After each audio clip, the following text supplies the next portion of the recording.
This is a book board. It used to look like this, except for the color, but I chopped it up and made it into a book board. I have quite a few.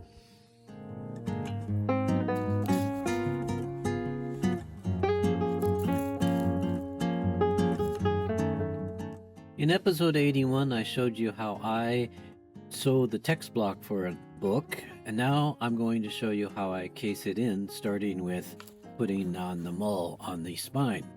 This is sort of a how-to, but please don't make my mistakes, and then I'm going to add a warning towards the end.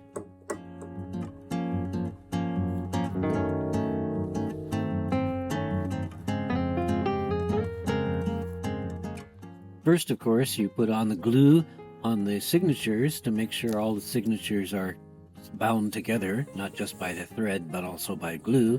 This is, of course, not all the gluing because you don't want to watch me glue for a long time. After I put enough glue on the spine, then I put on the headbands because I want the mull and the spine piece to be over the headbands. I make the headbands out of book cloth and string, fairly thick string, more like twine. It's easier than sewing it. Someday I'll practice sewing a headband the proper way, but for now I'm using book cloth and twine.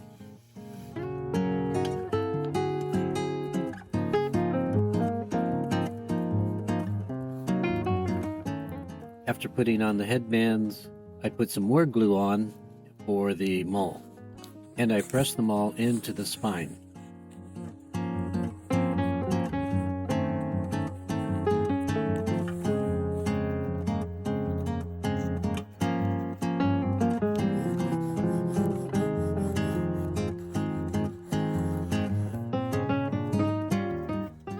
And after the mull and glue, a little bit more glue, and then I put on the spine piece, a piece of paper that separates the cover from the text block a little bit.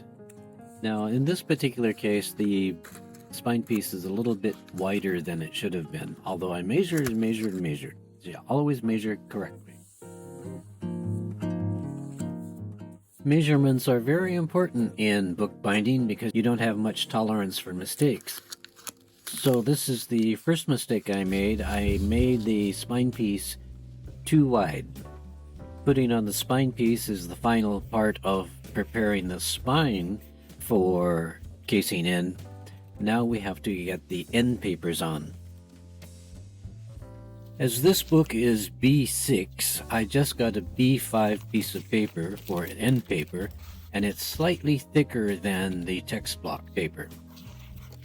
For a long time, I liked the decal edge of the foredge of books because it made it look, to me, it made it look sort of old-fashioned from the 17 or 1800s, and for me, the straight foredge looked like it was made by a machine, and I wanted to avoid that, but recently I've gotten into making the foredge straight, and I don't have a big machine to do that, so I have to cut it with an X-Acto knife. Here are two warnings about cutting an foredge with the X-Acto knife. First, make sure you have a very new, very sharp blade. That makes it much easier to cut the text block. And second, try to keep your fingers away from the blade. You might see a band-aid on my left index finger. I did not heed my warning about fingers and sharp instruments.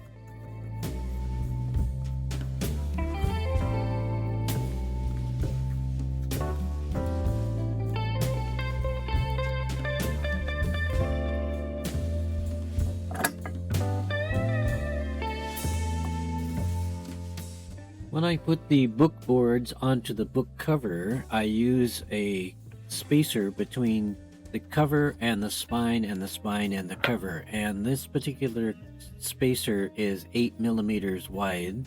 I have two 8 millimeter wide spacers. One has a T-top and one doesn't. The T-top is more convenient because it aligns the covers and the spine piece so that it's exact matching at the top. When attaching the book cloth to the book board, I usually just put glue on the book cloth. Now I put it on the book cloth and the book board just to make sure that all the cloth is attached to the board. This is a trick I learned from somebody online, C. Lemon, I believe. Check her out. She's very good at instructions.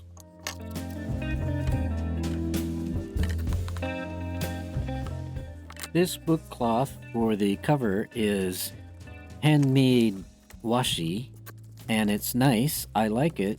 The completion was nice, but it's a little thin.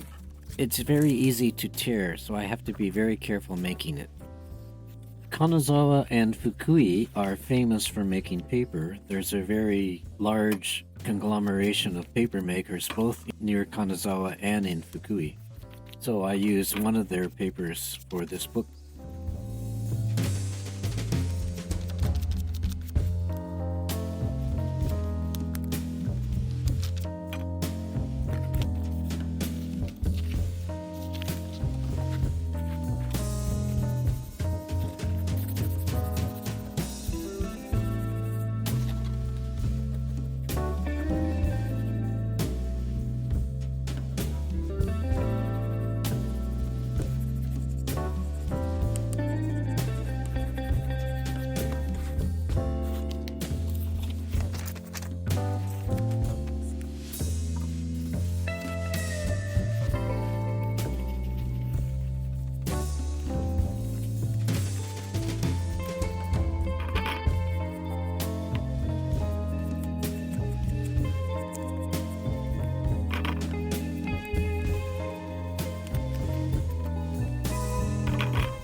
Now here's the final mistake for this book. I'm sure I'm going to make mistakes in life, but here's the final mistake for this book. When I made the book cover, I used the text block as the width of the book cover. And I forgot I was going to cut a little bit off the book cover so that you can open the book with the space that you make with the spacer when you block it in. The book cover is too wide. I'm thinking about how to repair it, and the easiest way to repair it is to cut the edge of the covers down to the text block and then cover the edge with more washi. So don't do what I did and forget that you're going to cut a little bit off the book cover.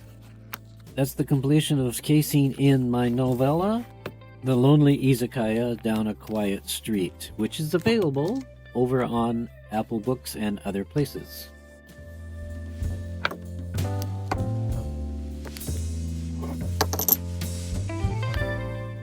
Thanks for watching. Hope to see you again soon. Take care.